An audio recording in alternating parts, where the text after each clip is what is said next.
16 जून को UPSC prelim 2024 है।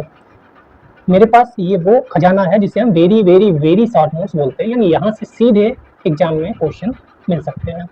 मैंने अपने लिए बनाए थे, मैंने सोचा क्यों ना आप लोगों को भी थोड़ी सी फायदा पहुंचे। कुछ नहीं करना है, एक्स्ट्रा टाइम नहीं देना है। इस वीडियो को डाउनलोड कर लो, चाय पीते टाइम, कहीं पे जाते टाइम, बस जा रहे हैं ईयरफोन लगा लो, चाय पीते टाइम देख लो। बहुत ही आराम से, बहुत ही पॉइंट टू पॉइंट मैं सीधे बताऊंगा, ये स्टेटमेंट आएगा, ये स्टेटमेंट आएगा, ये स्टेटमेंट आएगा। वहां जैसे ही स्टेटमेंट आया और अगर आपको लगा कि हाँ ये वहां से आया, तो यहाँ पर आके एक कमेंट छोड़ देना। चलिए शुरू करते हैं। पहला क्वेश्चन, जीडीपी अनुमान।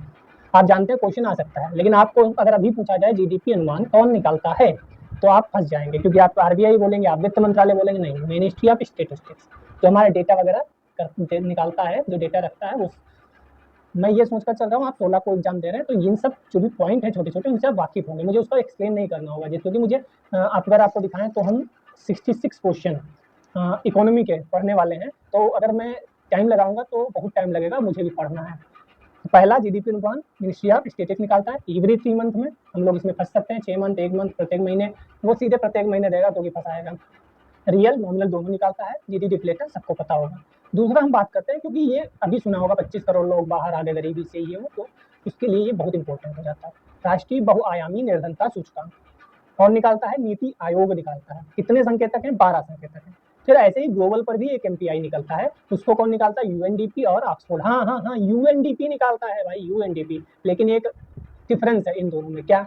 हमारे यहाँ का जो निर्धनता सूचकांक है वो 12 संकेतक पे निकाला जाता है। पोषण, बाल व किशोर मृत्यु, मातृ स्वास्थ्य, स्कूली शिक्षा के वर्ष, स्कूल में अटेंडेंस, कुकिंग फ्यूल, सैनिटेशन, पेयजल, विद्युत, आवास, परिसंपत्ति, बैंक खाता। अब मैंने 2 को अंडरलाइन इसलिए किया है क्योंकि जब ग्लोबल एमपीआई देखेंगे तो ये 2 पॉइंट उसमें नहीं है, केवल 10 संकेतक है।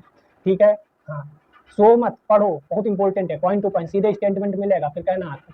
दूसरा, डायरेक्ट बेनिफिट ट्रांसफर। हमें लगता है डायरेक्ट बेनिफिट ट्रांसफर में आधार अनिवार्य होगा, लेकिन ऐसा नहीं है। आधार अनिवार्य नहीं है, नहीं है, नहीं है। हाँ हाँ, जो गवर्नमेंट डायरेक्ट बेनिफिट ट्रांसफर करती है, रुपए खाते में डालती है, आधार अनिवार्य नहीं है, सुन लो। फिर मत स्टेटमेंट सही करके आ जाना कि हाँ आधार अनिवार्य है, क्योंकि इस समय तो आधार हर जगह अनिवार्य होता ही जा रहा है। चलो आगे बढ़ते हैं। स्वयं सहायता समूह, ऐसा कोई पॉइंट नहीं होगा जो लगे आपको कि अरे यार ये तो बेकार बता रहा है, वो वही है, क्योंकि मैंने अपने लिए बनाया, अपने लिए कोई कूड़ा इकट्ठा नहीं करेगा, सीधी बात है। पढ़ना हो पढ़ सकते हो, क्योंकि जानते हो इंपॉर्टेंट है। स्वयं सहायता समूह, लखपति दीदी योजना चल रही है, स्किल करो गांव की महिलाओं को, ना कि गांव शहर की भी, लेकिन हाँ गांव की महिलाओं को ज़्यादातर, क्योंकि वहाँ की महिलाओं को कोई भी पेड वर्क नहीं मिलता है, क्योंकि शहर में रहती हैं वो सब वर्कर भी रही होती हैं, तो लेकिन गांव की महिलाओं को ज़्यादा फायदा होगा, मुझे ऐसा लगता है। लखपति दीदी योजना, स्किल करो और काम दो। कौन? ड्रोन उड़ाना जो इस समय आ रहा है, और भी काम है। तो हाँ, मेन बात ये नहीं, मेन बात ये है कि स्वयं सहायता समूह जो है वो अनौपचारिक संगठन है, स्वैच्छिक संगठन है।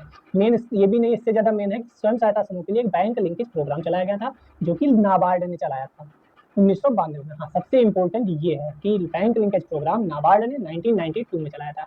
वेरी शॉर्ट, ऐसे ही हम बनाते हैं, तो इस राइटिंग उसमें हमें नहीं इतना टाइम है कि राइटिंग सुधारें। चलो, सरकारी प्रतिभूतियाँ, मजा आ रहा होगा मुझे पता है। सरकारी प्रतिभूतियाँ, महत्वपूर्ण ये नहीं है कि सरकारी प्रतिभूतियाँ क्या है, क्योंकि ये आपको पता है। ई क्यूबेट प्लेटफॉर्म लॉन्च किया, ये भी आपको पता होगा अगर आप 16 को एग्जाम दे रहे हैं। मेन ये है कि इसमें नीलामी में विदेशी पोर्टफोलियो निवेशक और कॉर्पोरेट को भी अनुमति है कि वो सरकारी प्रतिभूतियाँ खरीद सकते हैं। ओपन मार्केट ऑपरेशन होता है, ये भी पता होना चाहिए आपको अगर पेपर दे।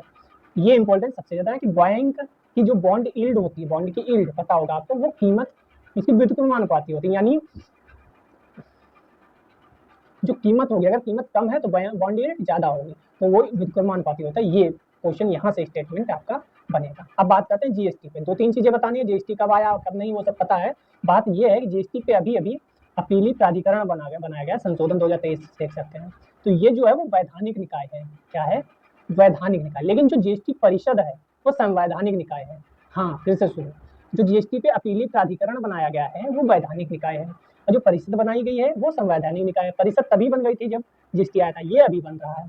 अब जीएसटी पे कुछ पढ़ लेते हैं। तो केलकर टास्क फोर्स 2000 में उसने रिकमेंडेशन दी थी, लेकिन हम इम्प्लीमेंट कर पाए 2017 में। परिषद का, जीएसटी परिषद का क्या, 279A आर्टिकल। अपीली प्राधिकरण में कुछ सदस्य योग्यता भी है, 10 वर्ष का अनुभव होना चाहिए, मिनिमम एज 50 ईयर होना चाहिए, मैक्सिमम में अब 70 60 क्या है, तो ये मेरे शॉर्ट नोट्स का ट्रिक है कि 70 ईयर्स अध्यक्ष की है और 67 ईयर सदस्य की है मैक्सिमम एज। आगे बढ़ते हैं। एंजल टैक्स बहुत सुन रहे होगे, ठीक है, 2012 में आया था, ये इंपॉर्टेंट नहीं, ये इंपॉर्टेंट है कि गैर सूचीबद्ध कंपनियों द्वारा जुटाई गई पूंजी पर लगाया जाता है। सीधे स्टेटमेंट आएगा, अगर मॉक टेस्ट दिए होंगे तो वहां भी ऐसे कई टैक्स आ रहे होंगे। सीधे पूछेगा एंजल टैक्स निम्नलिखित में से किससे संबंधित है, पहला ही सेंटेंस वहां होगा सूचीबद्ध कंपनियों द्वारा जुटाई गई पूंजी पर फंस जाओगे। ठीक है, आगे बढ़ते हैं। ऑफिशियल स्टेटिस्टिक्स, ये कुछ नोडल एजेंसीज की मिनिस्ट्री ऑफ, वही जो हम ऊपर पढ़ के आए थे अभी, मिनिस्ट्री ऑफ एसपीआई, वही यहाँ पे आगे मिनिस्ट्री ऑफ एसपीआई, इतना इंपॉर्टेंट नहीं है। ठीक है, चलो बढ़ते हैं आगे। नेक्स्ट है पीरियोडिक लेबर फोर्स सर्वे। तो पीरियोडिक लेबर फोर्स सर्वे जो है वो बताता है कि हमारे देश में 57.9% लोग रोजगार पा चुके हैं। मेल जो है 78 और फीमेल। एनएसएस तो उन्हें स्टार्ट किया था 2017, उतना कुछ इंपॉर्टेंट मुझे नहीं लगता। गिग इकोनॉमी पे क्वेश्चन आ चुका है। गिग इकोनॉमी वही जो आपको प्लेटफॉर्म, स्विगी, ओला, ये ट्यूशन में जो टीचर हैं वो सब एक टाइप से गिग इकोनॉमी में काम कर रहे हैं, ऐसा कह सकते हैं। Next, incremental cash reserve ratio ICRR। इसमें इंपॉर्टेंस क्या है कि ब्याज नहीं मिलता, सीधे स्टेटमेंट बनाएगा, इस पर 4.5% का ब्याज मिलता है। आप कहोगे मिलता ही होगा, हाँ तो नहीं मिलता है। क्यों आता है, जब महंगाई बढ़ जाती है तो हम इसको लगा के आरबीआई रुपए उठा लेता है, जिससे महंगाई कम हो जाती है। आप 16 को पेपर दे रहे हैं तो पता ही होगा। हमें लगता है इस पे क्वेश्चन आने की संभावना बहुत है। रेरी नीरी वो उस पर क्वेश्चन आया था। अब इस पे आ सकता है कि लिबोर क्या है, तो लंदन इंटरबैंक ऑफर रेट।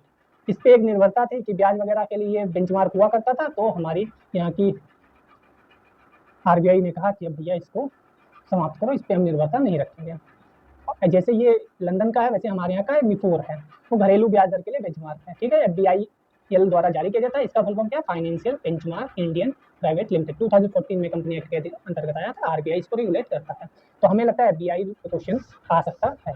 फिर आगे चलते हैं, भीम QR कोड किस किस देश में, अब आप जाकर स्कैन कर सकते हैं। तो Singapore, UAE, Mauritius, Nepal, Bhutan. हाँ हाँ हाँ, Singapore, UAE, Mauritius, Nepal, Bhutan, Bangladesh नहीं है। फिर करके आना कि भैया हम तो सब कर देंगे। हाँ, तो बांग्लादेश नहीं है, मालदीव तो होना ही नहीं चाहिए, श्रीलंका भी नहीं है, ध्यान रख लेना। CBDC का उपयोग भी हो रहा है, इंडिया यूएई ने समझौता कर लिया। CBDC का क्वेश्चन आ सकता है, बताइए हाँ या नहीं। हाँ हाँ तो कमेंट करना। अब बात करते हैं सेबी पे। सेबी की स्थापना 1992 में हुई थी। गठन एक संकल्प के आधार, मतलब जब बना था तो वैधानिक नहीं था, कोई एक्ट के आधार पर नहीं बना था, लेकिन बाद को इसे वैधानिक या संवैधानिक बना दिया गया, यानी इसे किसी एक्ट के अंतर्गत ला दिया गया। ठीक है, हाँ, जो 16 को पेपर दे रहे हैं उन्हें समझ में आ रहा होगा। अगर आप नए हैं तो भी आप ना पढ़ें कोई बात नहीं, देख लेंगे तो कोई हर्ज नहीं है। सेबी स्थापना 1992, संकल्प के माध्यम से संवैधानिक बाद को बनाया गया। 9 मेंबर होते हैं, 4 पूर्णकालिक, 4 अंशकालिक। अध्यक्ष केंद्र सरकार द्वारा होता है।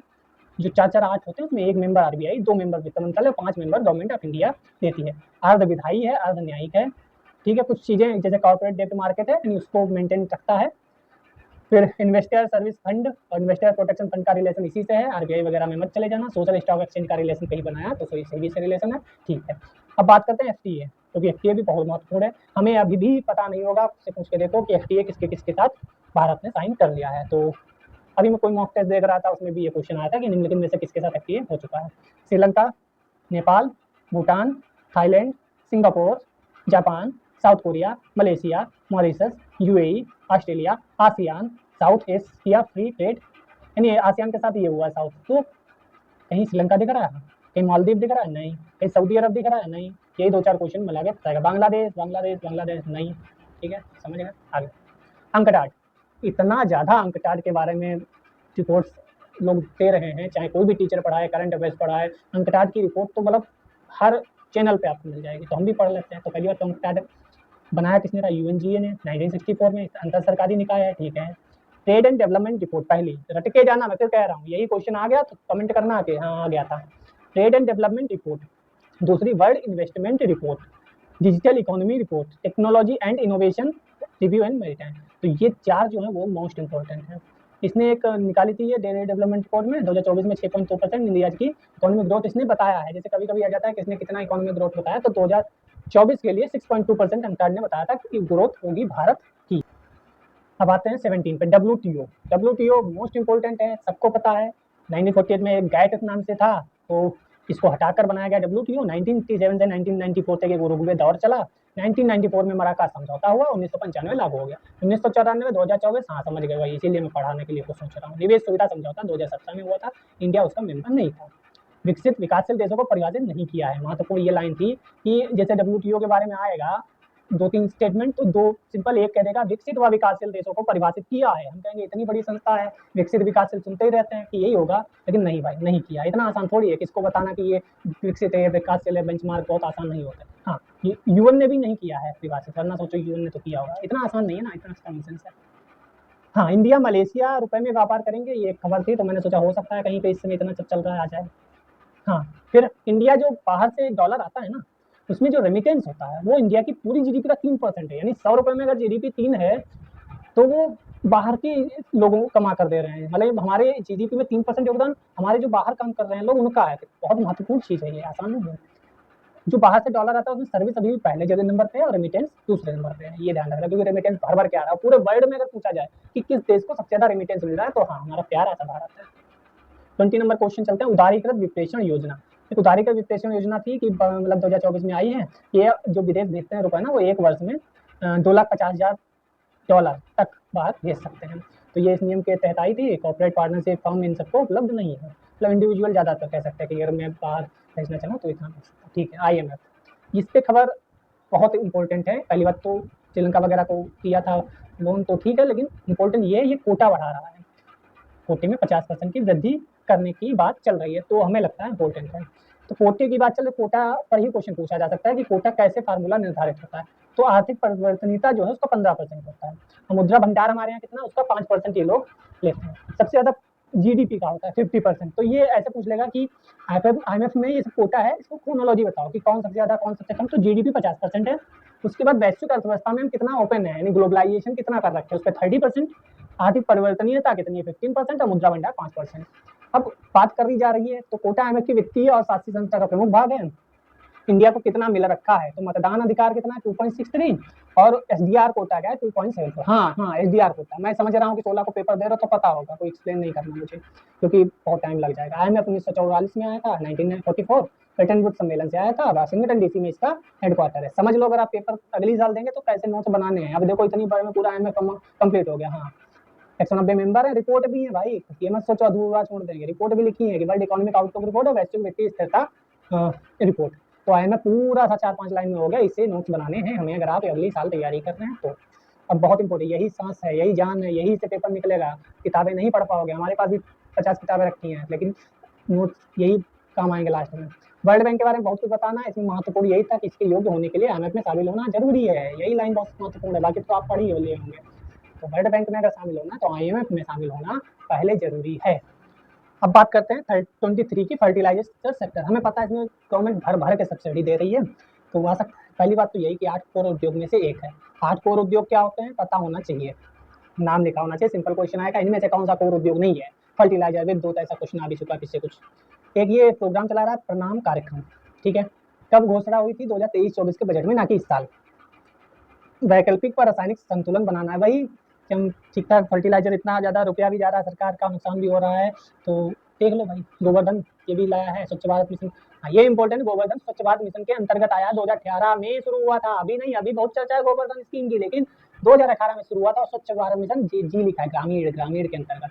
यूरिया गोल्ड भी आ गई भाई, सल्फर लेके जब से मोदी जी आए हैं तब से यूरिया में नए नए नवोचार हो रहे हैं। पहले एग्रीकल्चर में यूरिया के डालने के लिए नीम लेपित यूरिया आई थी, फिर लिक्विड यूरिया आई है, अब यूरिया गोल्ड आई है, यानी इसमें सल्फर भी है भैया। वाह, पहले सफेद सफेद आती थी यूरिया, अब तो गोल्ड। वाह, यूरिया का सेकंड उपभोक्ता, यानी हम सेकंड नंबर पे उपभोक्ता हैं, सबसे ज़्यादा कंज्यूम करते हैं। उत्पादक भी हम हैं तीसरे सबसे बड़े वर्ल्ड के, लेकिन आयातक में तो सबसे बड़े बड़े लोगों में हमारा नाम आता है। और फास्फोरस आयात की बात करेंगे तो सबसे बड़े हम, सबसे ज़्यादा अगर कोई देश फास्फोरस मंगाता है अपने यहाँ, तो हम कहते हैं भारत माता की जय, क्योंकि हमारे खेती बहुत ज़्यादा है, इसमें कोई हो रहा नहीं है। अधिकतर हिस्सा पश्चिम अफ्रीका के कैडमियम के भरे भंडार से आता है। हाँ, तो सबसे पहले क्वेश्चन, फास्फोरस कैडमियम के भंडारों से निकलता है। सीधे स्टेटमेंट बनाएगा, हम कहेंगे जयराम जी की हो गया काम। इंडिया में मेनली राजस्थान, हाँ, इंडिया में भी कहाँ कहाँ मिलता है फास्फोरस, तो राजस्थान, MP ज़्यादातर, कुछ मात्रा में ललितपुर यूपी का, मसूरी, कडप्पा बेसिन जो आंध्र प्रदेश में, वहाँ भी मिलता है। अब देख सकते हैं ना 4-5 लाइन में कैसे पूरा, मतलब 4-5 पन्ने 4-5 लाइन में समेटना पड़ता है, ऐसे शॉर्ट नोट्स बनाने पड़ते हैं। भारतीय बीज सहकारी समिति लिमिटेड 2023 में स्थापना हुई। बहुराज्य सहकारी सोसाइटी के, यानी सोसाइटी है, सोसाइटी एक्ट के तहत हुई। परंपरागत बीजों का संरक्षण संवर्धन, यानी जो पुराने बीज होते हैं, जो अच्छे बीज हैं, उनको संवर्धन करना, संरक्षण, ठीक। बीज प्रमाणीकरण के लिए साथी पोर्टल लॉन्च किया गया है राष्ट्रीय सूचना विज्ञान केंद्र ने, ministry of agriculture forest agriculture farmer welfare के सहयोग से विकसित हुआ है। सीड एक्ट 1966 में आया था, ठीक है। ये इंपॉर्टेंट है। Operation green tomato onion potato के लिए चला रहा है। ऑपरेशन ग्रीन कहेगा तो हमें तो समझ में नहीं आया, क्योंकि हमने स्कीम पढ़ी थी टॉप स्कीम, वो इसके लिए थी, लेकिन यहाँ ऑपरेशन ग्रीन भी इसी के लिए। टॉप क्या है भाई? Tomato onion potato. तटीय जलीय कृषि प्राधिकरण संशोधन विधेयक, बहुत संशोधन किए गए हैं भाई, दिमाग खराब हो गया पढ़ पढ़ के, लेकिन मजबूरी है, पढ़ना पड़ेगा। तटीय यानी तट पे जो जलीय कृषि हो रही है, तट के पास पानी होता है ना वहाँ, तो 2005 का था, उसमें संशोधन हुआ 2023 में। कुछ अपराध ऐसे होते थे उनको गैर अपराधीकरण कह दिया गया, जिससे तटीय जलीय जो कृषि है वो बढ़े और हम लोगों का जीडीपी, हम लोगों का किसानों का वेलफेयर, हम लोगों का देश सब कुछ आगे बढ़े। तो ये ठीक है, कुछ अपराध ऐसे थे और समय के साथ परिवर्तन जरूरी भी है, ठीक है। तटीय जलीय कृषि परिभाषित है, ये भी ध्यान रखना। तटीय जलीय कृषि किसे कहेगी, ये परिभाषित है, और ये तटीय जलीय के लिए अपराध गैर अपराधीकरण हुआ है। ताजे जल की जलीय की इसमें कोई बात नहीं की गई है। एक आया सामाजिक प्रभाव वाणी, सबसे पहले कौन लाया इसको? नाबार्ड, 1982। किसकी समिति बनी थी इसके लिए? शिवरामन समिति, बी शिवरामन समिति। तो एक्ट 1981 में है, मंत्रालय द्वारा, वित्त मंत्रालय द्वारा प्रशासित है। तो पहले तो एक लाइन में बहुत कुछ काम का लिखा होगा। फिर ग्रामीण अवसंरचना विकास निधि, वाटरशेड विकास निधि, जनजातीय विकास निधि, क्योंकि आप देखो ग्रामीण अवसंरचना सामाजिक समाज की बात होती है, वाटरशेड विकास निधि, जनजातीय, ग्रामीण सहकारी बैंक, ये सब इससे रिलेटेड है। सुपरविजन कौन करेगा? ग्रामीण सहकारी बैंक और क्षेत्रीय ग्रामीण बैंक का सुपरविजन भी करेगा, ठीक है। भारतीय कृषि अनुसंधान परिषद 1929 रॉयल कमीशन, क्यों मैंने इसको लिखा? क्योंकि ये हिस्ट्री से भी रिलेट करता है, 1929 में आया था। तो आप बताओ हिस्ट्री में 1929 दिसंबर क्यों फेमस है? रॉयल कमीशन एग्री फॉरेस्ट के आधार पर 1929 31 दिसंबर क्यों फेमस है? क्यों? सीधे आएगा क्वेश्चन, हिस्ट्री की बात भी कर दी बीच में। अंतर्राष्ट्रीय कृषि अनुसंधान सलाहकार समूह, अंतर्राष्ट्रीय कृषि अनुसंधान सलाहकार समूह 1971 दानदाताओं की, तो 30 हो गए हैं, मुझे लगता है कि अब 66 हैं, 30 हो गए, आधे तक पहुंच गए हैं, बाकी आधे नेक्स्ट वीडियो में बात कर लेते हैं, क्योंकि बहुत ज़्यादा हो जाएगा तो आपको बोरिंग लगेगा। तो आप ये देखिए, जैसा आप रिस्पॉन्स करेंगे वैसा ही, मेरे पास बहुत कुछ लिखा रखा है, आप 66 यही देख सकते हैं कि यही है। फिर आप देखेंगे कि मेरे पास साइंस का भी नोट्स है, मेरे पास इकोनॉमी, और ये देखिए साइंस टेक, ये भी करा देंगे आपको। उसके बाद संपादनिक निकाय वगैरह, ये तो जियोग्राफी और हिस्ट्री, सब इन्वायरमेंट, सब नोट्स हैं, शॉर्ट नोट्स हैं, बढ़िया से नोट्स हैं, ये सब करा देंगे। आप रिस्पॉन्स अगर अच्छा देंगे तो इसके बाद इसकी 30 के आगे की वीडियो आएगी, आप लाइक से सब्सक्राइब तो कर ही सकते हैं। जय हिंद।